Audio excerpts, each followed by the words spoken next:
The Lord be with you. I'm Deacon Keith Fournier. Our first reading is taken from the book of Ezekiel. He brought me back to the entrance of the temple where a stream flowed eastwards from under the temple threshold, for the temple faced east. The water flowed from under the right side of the temple, south of the altar. He took me out by the north gate and led me right round outside as far as the outer east gate, where the water flowed out on the right-hand side.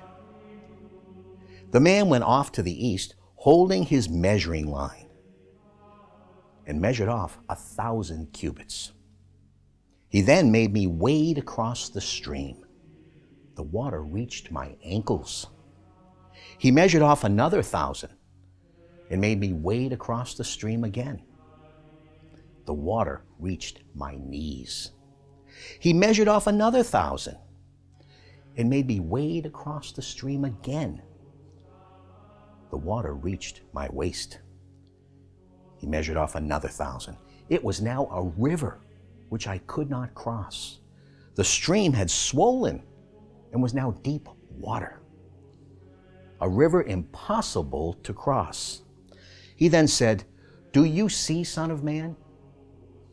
He then took me and brought me back to the bank on the river.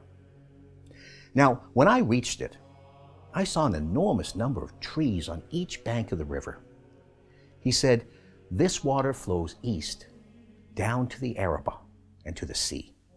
And flowing into the sea, it makes its waters wholesome. Wherever the river flows, all living creatures teeming in it will live. Fish will be very plentiful, for wherever the water goes, it brings health, and life teems wherever the river flows. Along the river, on either bank, will grow every kind of fruit tree with leaves that never wither, and fruit that never fails. They will bear new fruit every month, because this water comes from the sanctuary. And their fruit will be good to eat, and the leaves medicinal." And our response is from Psalm 46. "So we shall not be afraid, though the earth be in turmoil, though mountains tumble into the depths of the sea, and its waters roar and seethe, and the mountains totter as it heaves. Yahweh Sabaoth is with us, our citadel, the God of Jacob." God is in the city. It cannot fall. At break of day, God comes to its rescue. Nations are in uproar. Kingdoms are tumbling. When he raises his voice, the earth crumbles away. Come, consider the wonders of Yahweh, the astounding deeds he has done on the earth. He puts an end to wars over the whole wide world. He breaks the bow. He snaps the spear. Shields he burns in the fire. A reading from the Holy Gospel according to St. John. After this, there was a Jewish festival, and Jesus went up to Jerusalem.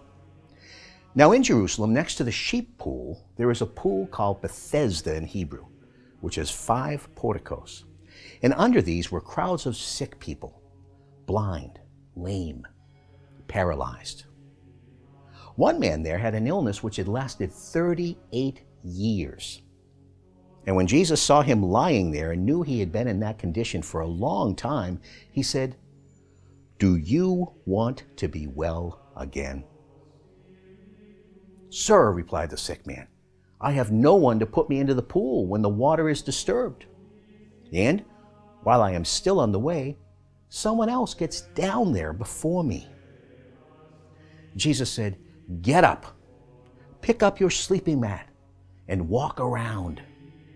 The man was cured at once, and he picked up his mat and started to walk around.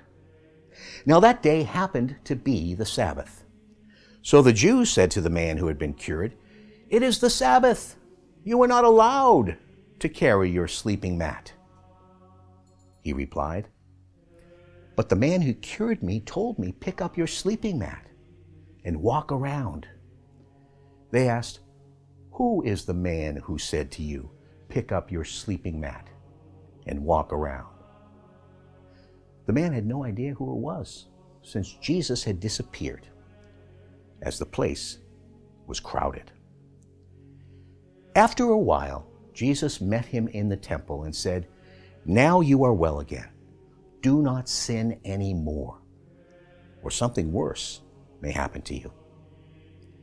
The man went back and told the Jews that it was Jesus who had cured him.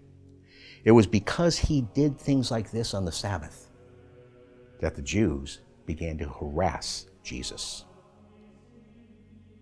The Gospel of the Lord.